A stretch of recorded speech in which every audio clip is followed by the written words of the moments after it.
In here, it's 1920. These young Palestinian actors are rehearsing a play telling the story of this region. 1920, after World War I. The production recounts historical displacement and occupation, told by the youth who are living the consequences. It's the latest in Jenin's Freedom Theatre program.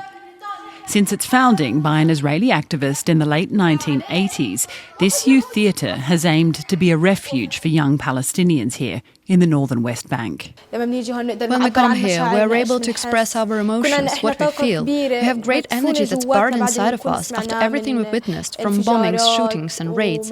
So we come here to evacuate this energy and we feel safe here, so we can express what's on our chest and say whatever we want. But not only that, organisers see themselves as freedom fighters, very much part of a resistance movement.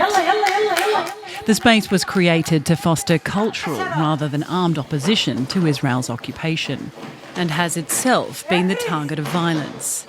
Honestly, I don't know what the reasons are, but in my opinion, art and culture have a strong message, a strong resistance and defense. For this reason, the Freedom Theatre is and has been targeted for years. In 2002, during the second Palestinian uprising, the Israeli military destroyed it. Now the war in Gaza and tensions in the West Bank are threatening it again. After the events that took place on the 7th of October, everything changed indeed, in the whole region, not only in Gaza, but also in the West Bank and all Palestinian territories. In December, during an incursion on Jenin, Israeli forces raided the theatre, painted graffiti on the walls and arrested 2 of its staff. 1 is still in detention without charge. Project leaders try but cannot take their mind off what's happening in their city. We miss ordinary life. We miss not worrying about what could happen in 2 hours. We constantly hear the sound of drones in the sky. Yet despite the fear and the pressure, organisers continue with their part in what they call resistance. I